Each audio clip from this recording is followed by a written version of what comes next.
女人拍下了不可思议的东西，她缓缓起身，看到了水里的庞然大物，所有人都望向了那里。巨大的背鳍划过水面，很多人都将它录了下来。警卫队的人员赶到，巨大的生物向他们游去。3艘船发出声音，正要把它赶回海洋。突然，一阵刺耳的声音传来，水下发出了耀眼的蓝光，向着周围扩散开来，整个小镇瞬间断电。然而，这种怪物不是第一次出现。就在几天前，小美驾驶潜艇进入海底调研。当她潜入海底5000英尺的时候，在这里有着冒烟的火山口，怪异的鱼类、珊瑚虫、蜘蛛蟹，俨然一幅繁荣的景象。可这里温度竟然高达250度。小美开心地记录着这一切。就在这时，水面的同事提醒，雷达显示有生物正向她靠近。小美的潜艇发出了撞击声，她小心翼翼地向外望去，一只冒着蓝光的怪物一闪而过。她立即询问指挥室是否看到了奇怪的光芒，同事表示雷达并没有任何发现。小美四处查看过后，决定继续前行。就在这时，她发现了一个巨大的火山口，可以用深不见底形容，深度已显示8500英尺。可当潜艇继续前行时，显示的数字开始上下跳动，接着潜艇开始震动，巨大的刺耳声音传来，潜艇失去动力，与水面失去了联系，而火山口开始躁动，海水开始翻涌，将潜艇冲击而起。小美看到一大群生物撞击而来，幸运的是，在撞击之下，潜艇恢复了动力，浮出了水面。同时赶忙上前询问她到底看到了什么。小美说那东西很大，有人认为那是大乌贼，而小美却说 This could be what we've been working for. A higher mammalian species. This morning you saw seals. Yeah. 另一边，在南极洲的某处，军方终于找到了失联48小时的潜艇。匪夷所思的是，它距消失的地方差了5000海里。由此可见，此事绝不简单。博士奉命前来调查，他命令手下破开了舱门。当他们进入后，这里竟然没有一个人。潜艇导航系统烧毁，各个系统严重短路，其他一切正常。所有船员好像是凭空消失了。而博士对此并不意外。当潜艇被运回基地时，他们看到了表面的痕迹，这到底是什么生物？与此同时，某处海域降下无数流星，坠向了海面，激起了片片蓝芒。男人用鳄鱼做饵，能钓上来什么？两人合力将它扔进深海。没过多久，浮漂就有了动静，一条鲨鱼正在拼命挣扎。男人扭动滑轮，将它拉了上来，可上来的只是个鲨鱼头。三人惊诧之时，可怕的事情发生了。与此相隔万里的海域，灯塔内的老人正在看电视，电视突然没了信号，水杯震动不已。老人向窗外望去，却什么也没有发现。刺耳的声音传来，一只巨大的海兽游入了海底。而在这的不远处，两个男孩发现了一片奇怪的卵，其中一人捞起了一枚，将它放进了自家的鱼缸内。男孩不知道的是，大事就要发生。第二天，妈妈发现鱼缸里的鱼不见了，男孩感觉不妙。就在他与妈妈说话时，鱼缸突然炸裂，眼前的一幕震惊了两人。随后更诡异的事发生了，家里的台灯闪烁，火花四溅，电视信号开始混乱。楼梯上有个怪异的生物闪过，男孩追过去查看，只见楼梯上沾满了粘液，生物路过的地方不是如此。他顺着痕迹来到了姐姐的房间，借着上厕所的理由进了洗手间，开始寻找生物的踪迹。小家伙似乎很害怕，开始到处乱窜，最后在浴缸里发现了他的样子吓到了男孩，怎么看都不像地球生物。此时姐姐听到声音要他出来，男孩只好用浴帘包住了他。来到楼下，刚好碰到来找他的好友，两人将小怪兽放进了箱子，随后鬼鬼祟祟地将它藏进了小木屋。另一边，哥哥带着弟弟准备潜水，顺便抓几条大鱼。准备完毕，两人潜入了水底。刚到这里，就发现一只庞然大物向着他们游来，弟弟抬手就要射击，经验丰富的哥哥拦住了他。两人迅速躲进了掩体，惊恐地望着巨大的身体游过。他们从未见过如此庞大的生物。弟弟紧张之下扣动了扳机，鱼叉刺入了怪兽的身体，吃疼的他瞬间暴走，带起了弟弟。好在柱子挡住，哥哥见状就要割断绳索，哪知怪兽突然加速，弟弟直接撞在了柱子上，晕了过去，身体直接被拽出。哥哥立即追去，然而人类的速度怎么可能追上海兽？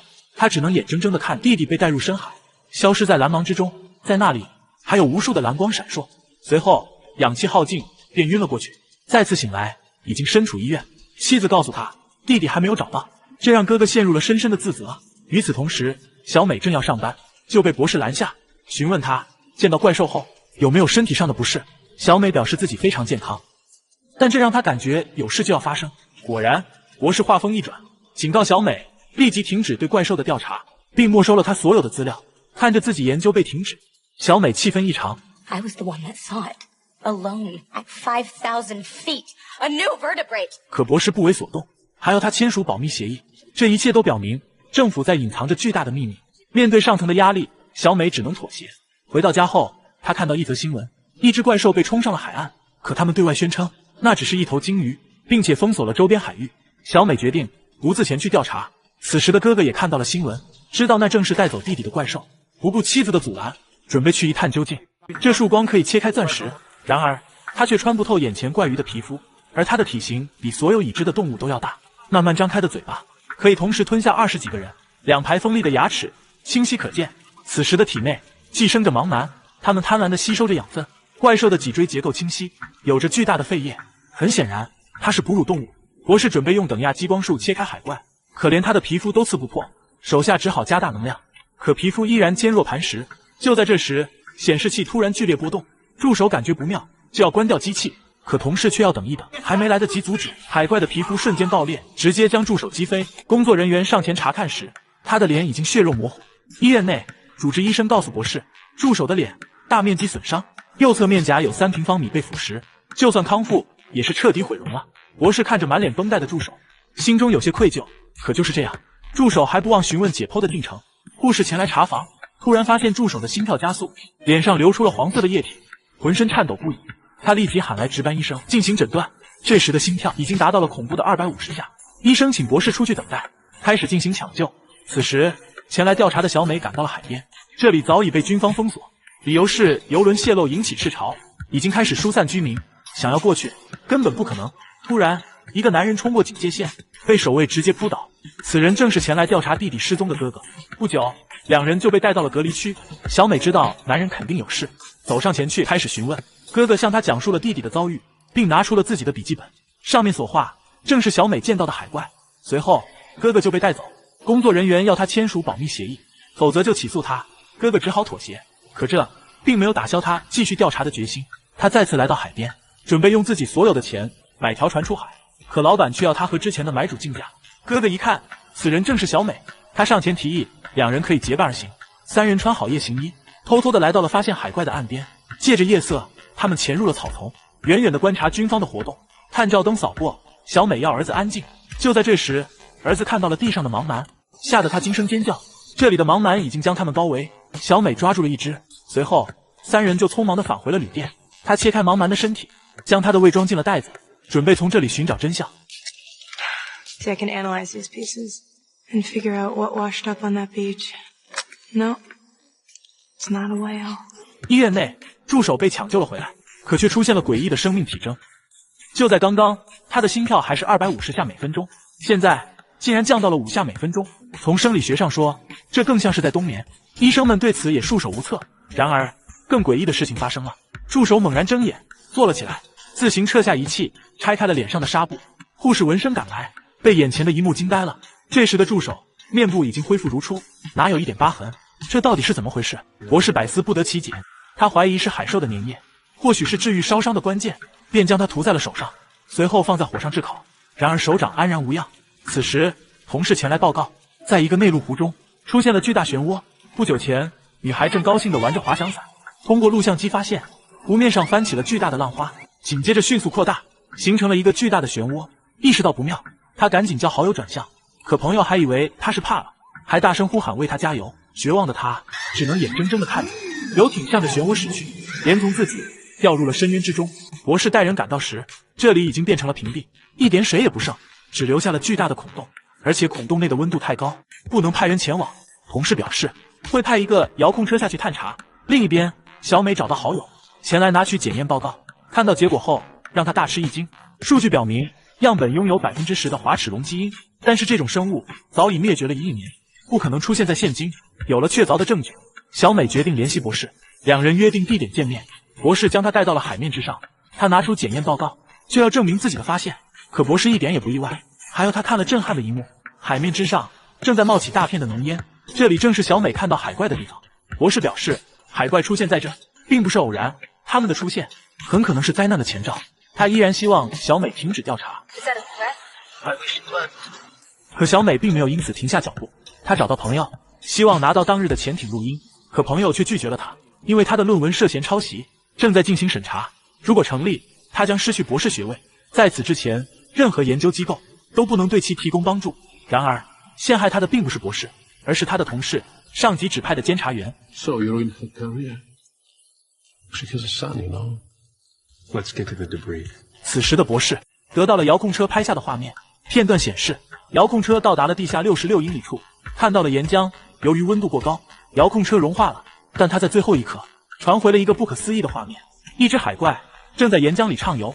博士猜测，它们可能不是突变物种，而是一直生活在地球内部。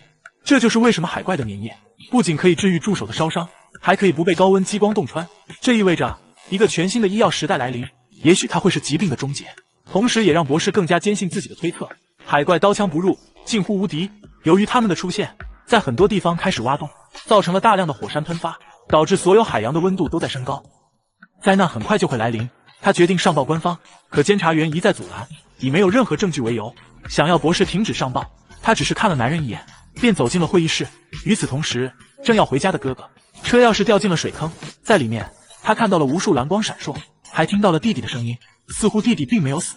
另一处旅游景点，这里有个喷泉，每99分钟就会喷发一次，大概会排出6666到8888加仑的废水。可此时他却冒出了浓烟，大量的岩浆喷薄而出。一天前，小美说服朋友出海寻找鲸鱼，其实是要追寻海怪。当他们来到深海，看到了可怕的一幕，数头鲸鱼被杀，伤口显得异常狰狞。就在此时，海面泛起水花，巨大的身影掠过，两人立即驾船追赶。海怪突然返回，一阵绿芒泛起，轮船所有的电路都被烧毁。海岸之上，小女孩告诉妈妈，今天想吃红烧乌贼。妈妈起身，看到了震惊的一幕，无数的乌贼铺满了海岸。会议室内，桌上放着2个神秘的箱子。博士揭开了黑布，里面有一条突变的鱼类，它离开水也能存活。只见它跳出鱼缸，向着另一头开始移动。它有着强力的侵害性，会大量的吞噬本地鱼种。而现在，另一种更具侵害性的物种已经出现。此时的小美正在与他面对面，还在他的身上安装了追踪器。另一边，男孩正在喂食小海怪，只见蓝芒一闪，鲸鱼就被电晕。小海怪迅速冲来，抱着鲸鱼美美的吃着。男孩为它起了好听的名字，小绿。神奇的是，它每次吃东西身上都会发出绿光，它不仅能够电鱼，还能影响周围的电器，尽管没有插电。这时爸爸闯了进来，就在男孩担心小绿被发现时，他已经爬上了门框，这才躲过一劫。傍晚，小木屋突然爆炸，燃起了大火。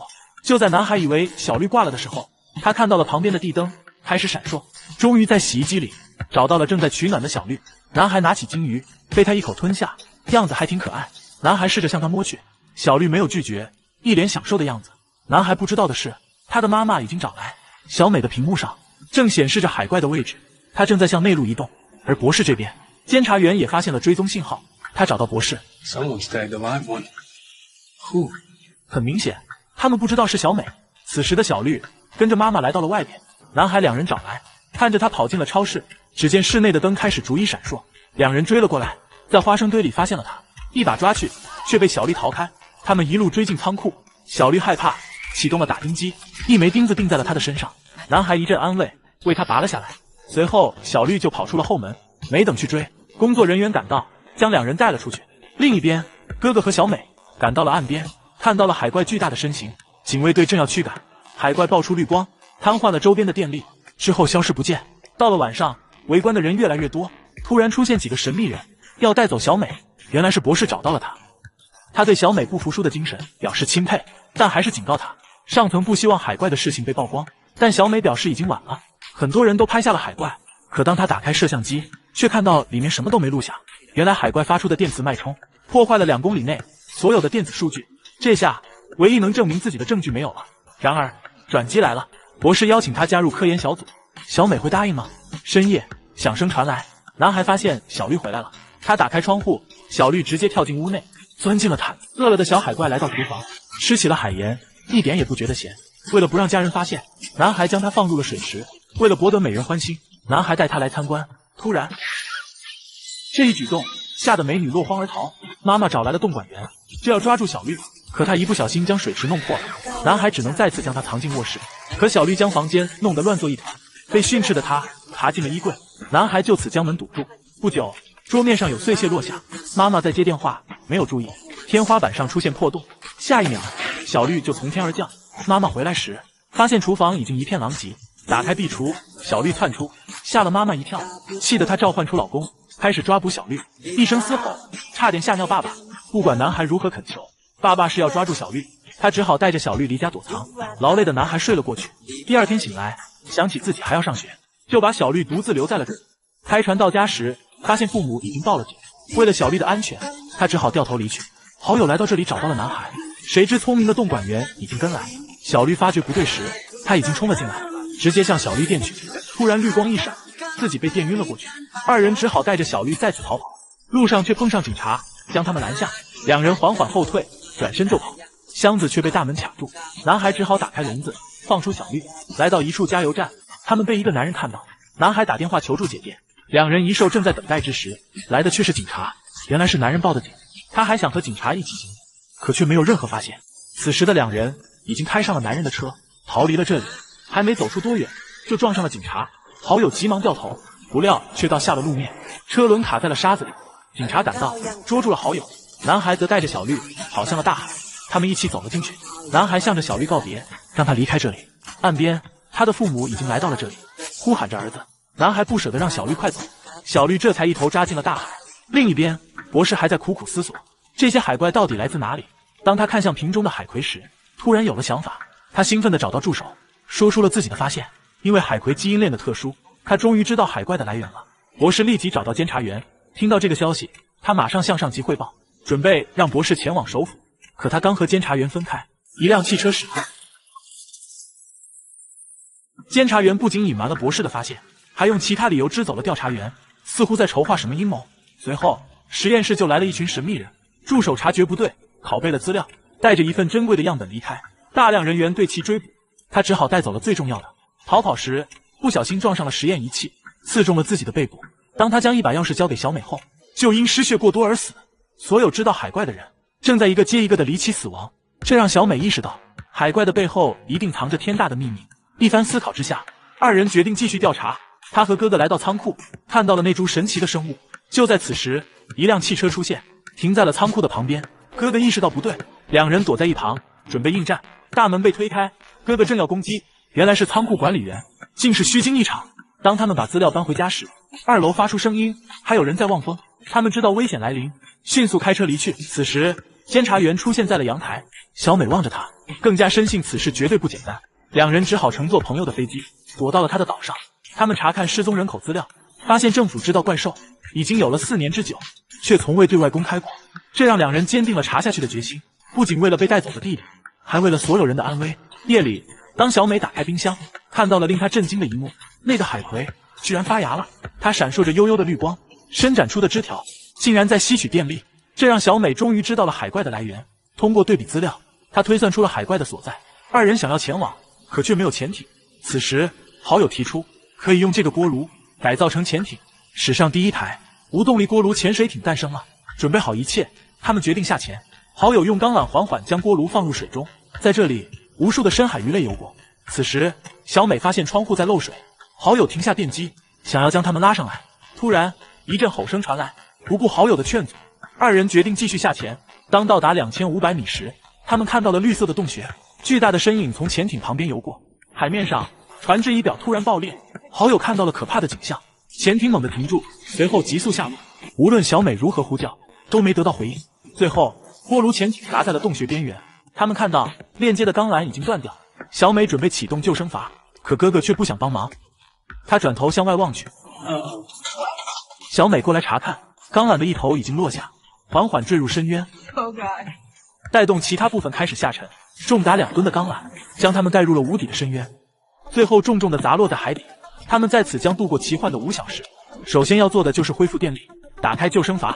可当小美扭动开关时，闭锁虽开，由于被压住，救生筏并未开启，这让小美有些绝望。为了节省氧气，二人尽量减少活动。她开始呼叫朋友，依然没有得到任何回应。就在这时，喇叭传来电流声，哥哥同时修好了探照灯，通过窗户看到一只巨大的海兽游来，吓得他们马上关灯。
他发现了大量的海怪，随后向他发动了攻击。回到家后满腿是伤。就在这时，他看到了小绿，但他似乎很害怕的样子。原来他被一艘渔船捕了上来，船夫不仅伤害了他，还把他扔进了冷库。就在船夫打他时，他电晕了男人，趁机爬出麻袋跳进了大海，所以对人类产生了畏惧。第二天课堂之上，男孩感到头晕目眩，直接倒了下去。送到医院后，他竟然高烧105度，医生立即将他放入冰水降温，可他嘴里竟喊着小绿的名字。医生告诉姐姐，由于查不出病因，弟弟随时都有生命危险。姐姐认为这应该是被怪兽咬伤造成的，她决定将小绿带给医生，可小绿还是有些害怕。这时好友出现，用男孩教给他的方法，在地上撒上海盐，成功的抓住了小绿。姐姐立即将他带去医院，刚好碰到了闻讯赶来的教授，他急忙请求帮忙。可当两人来到笼子前，发现小绿已经逃了出去，他们马上赶往病房，看到小绿正在舔舐伤口。突然机器警报大作，男孩失去了生命体征，小绿被吓得逃跑，医生立即进行抢救，警卫掏出枪对准了小绿，一声枪响，男孩惊醒，他焦急地下床寻找小绿。当他赶到时，只看到了小绿倒在了血泊之中，男孩伤心地睡了过去。此时姐姐看到他的腿在抖动，当他揭开纱布，发现被咬的伤口已经痊愈，姐姐这才意识到是小绿救了弟弟，而他已经为此付出了生命。醒来的男孩发现自己变了，他路过的地方灯光会不停地闪烁。另一边，被困大海的小美两人，直升机再次返回，将他们救起。小美死死握住录像带，她刚刚醒来，就看到了门口的神秘人，这到底是怎么回事？小美找到哥哥，一起逃离了医院，来到音像店，刻录了光盘，并把自己拍下的画面上传到了网络。随后来到电视台，决定曝光此事。然而，电视台却扭曲了事实，将它编成了都市传说，这让小美两人陷入了深深的绝望，也给他们带来了新的危机。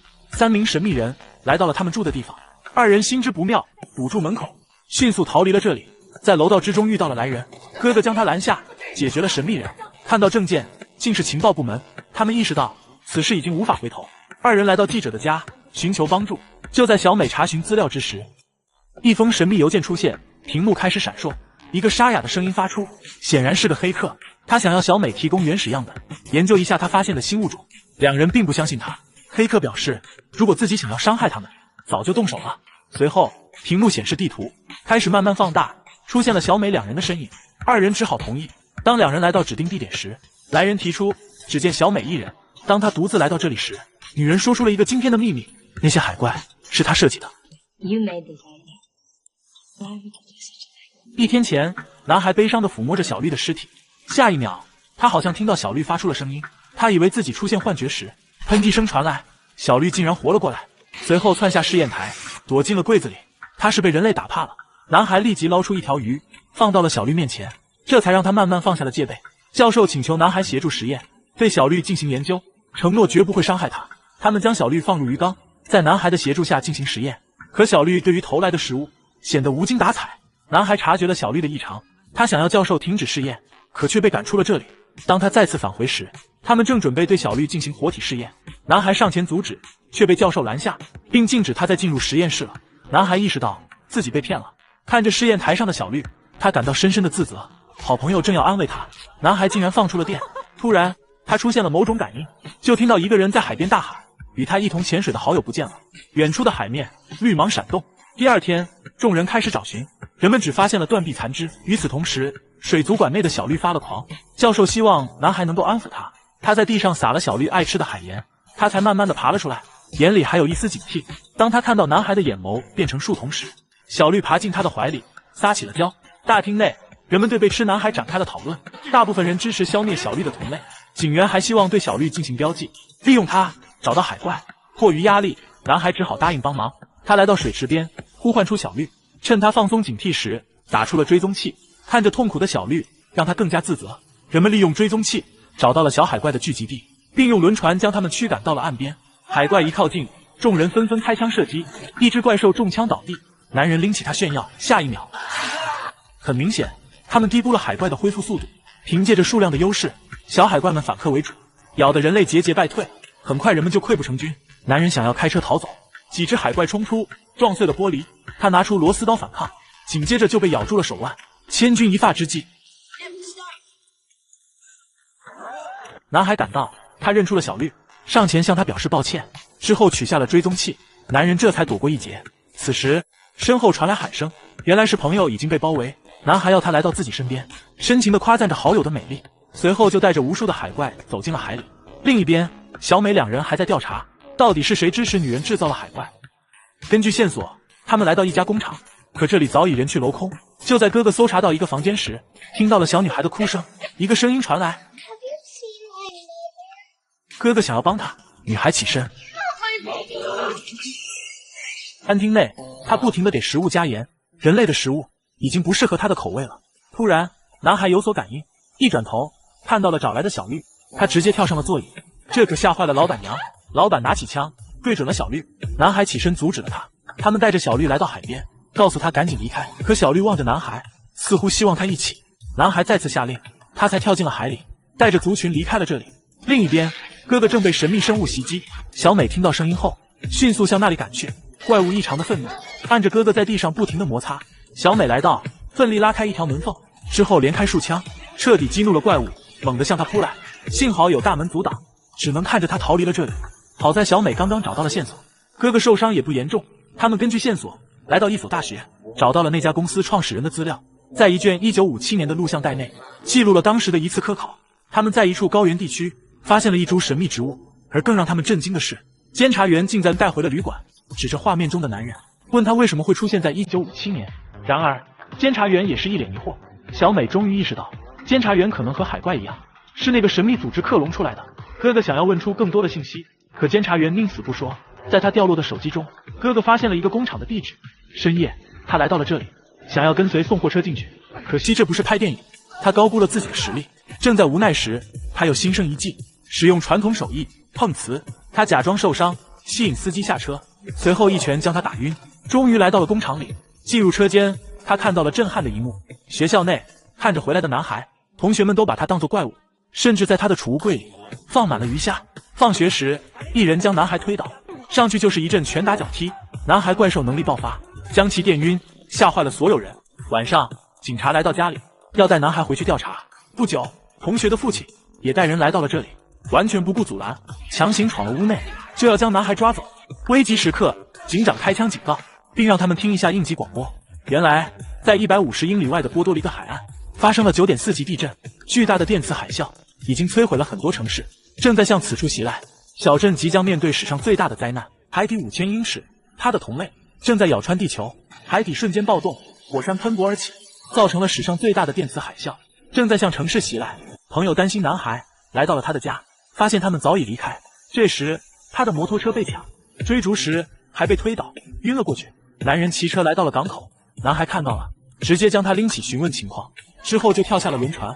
到家时，发现小绿回来了，他带着男孩找到了昏迷的朋友。两人在电视看到海啸袭击了无数城市，就连记者都被吃了，他们立即开车逃离。另一边，哥哥还在震惊当中，他看到了无数的冷藏罐，里面储存着成对的生物，大到飞禽走兽，小到昆虫细菌。他打电话将情况告诉了小美。突然，守卫发现了他，开始对他进行追捕。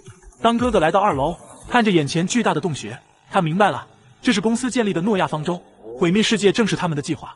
守卫将他关进了隔离间，无论他如何呼喊，都没有人应答。这时，他看到了倒计时，海啸还有19分钟到达。绝望之下，终于有人发现了他。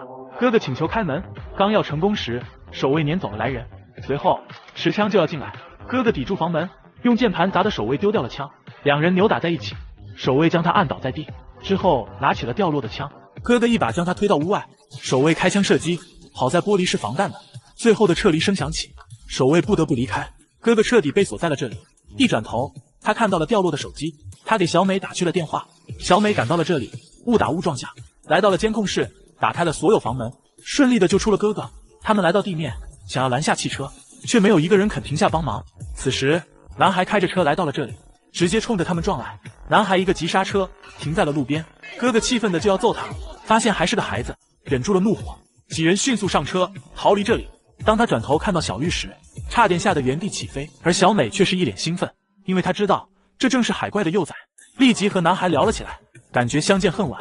这时，汽车慢慢的停下，没油了，而巨大的海浪正朝他们袭来。几人立即逃进了一座教堂，向着楼顶爬去，海水也随之灌了进来，但通往屋顶的门却锁着。正当大家绝望时，震动停止了。男孩看到海水只蔓延到2楼，以为这样就没事了，小美却告诉他，海啸是一波接一波的，下一波很快就会来到。听到后，哥哥继续砸锁，可男孩愣住了。一只巨大的海怪游进了教堂，猛地窜上2楼，向这里望来，随后转头离去。原来是第2波海啸来袭，哥哥终于砸开了房门，几人立即登上屋顶，海水瞬间涌来，他们只好趴在地上，祈祷着一定要平安无事。不知过了多久，震动停止了，小绿突然冒了出来，跳到了几人的面前。他们站了起来，被眼前的一切震惊了。偌大的城市已经变成了汪洋，一个新的世界诞生了。